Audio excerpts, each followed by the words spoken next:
రోజు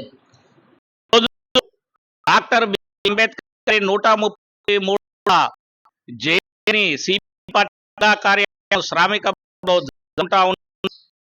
14 April 1991లో doctor BR Ambedkar గారు మహారాష్ట్రలో పరిస్థితి రంగారెడ్డి జిల్లా ప్రాంతంలో 1950లో డాక్టర్ అంబేద్కర్ గారు చనిపోయారు. డాక్టర్ బిఆర్ అంబేద్కర్ గారు అనేక సేవలు అందించిన ప్రపంచంలో ఇద్దరే భేదాలు, కార్ల్ మార్క్స్, రెండు డాక్టర్ అంబేద్కర్. ప్రపంచంలో ఎవరి పరిస్థితి కోణంలో అంబేద్కర్ పోవాలని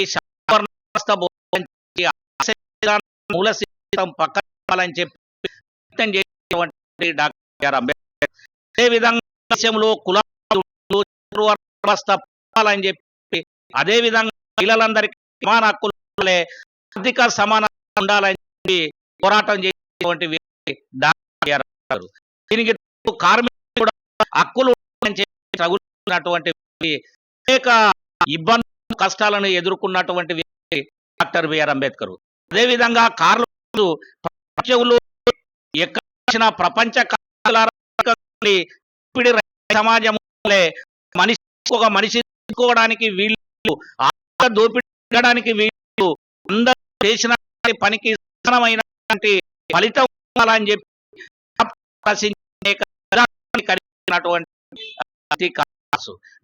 జీవితాన్ని వెళ్ళి చూసినట్లయితే డాక్టర్ బిఆర్ అంబేద్కర్ కొడుకు చనిపోయిన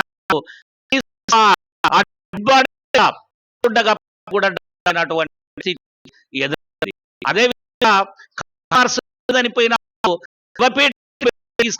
కూడా పరిస్థితి ఉంది. కానీ ఈ రోజు ఇలా సర్పంచ్ అయినోడు కోర్టు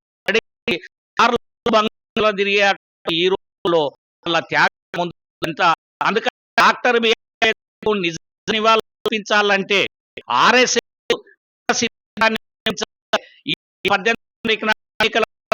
రాబోతుంది. మే 16 తారీఖు పార్లమెంట్ ఎన్నికలు జరగబోతాయి.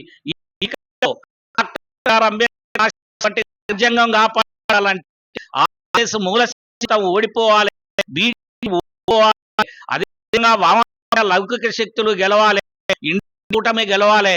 దానికోసం అంతా ఆలోచించాలి. ఈసారి బీజేపీ మళ్ళీ అధికారంలోకి వస్తే భారత రాజ్యం అనేది మీద గిరిజనుల మీద దాడులు, మైనార్టీ దాడులు, జనుల మీద జరిగే పరిస్థితి ఏర్పడుతుంది. ఇప్పటికే 0 మాట తప్పి అదేవిధంగా గ్రామీణ ఉపాధి హామీ పథకాన్ని కార్మికుల 49 కార్మిక చట్టాలని 4 చేసి యజమానులకు అనుకూలంగా చేసిండు. రోజు 176 రూపాయలు ఉండాలని మోడీ అంటా ఉండు. సంవత్సరానికి 2 కోట్ల ఉద్యోగాలు ఇస్తామన్న మోడీ ఒక్క ఉద్యోగం కూడా ఇవ్వనటువంటి పరిస్థితి ఉంది.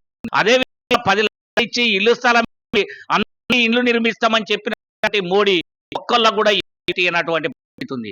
ఒక దేశం, ఒకే భాష, ఒకే పాలన ఉండాలనేటువంటి ప్రయత్నం ఇవాళ మోడీ చేస్తున్నాడు. ఇవాళ పౌరసత్వ పేరుతోని ప్రజలను ఇబ్బంది కాబట్టి అందుకని కమ్యూనిస్ట్ పార్టీ తెలియజేస్తా ఉన్న బీజేపీ గెలవద్దు,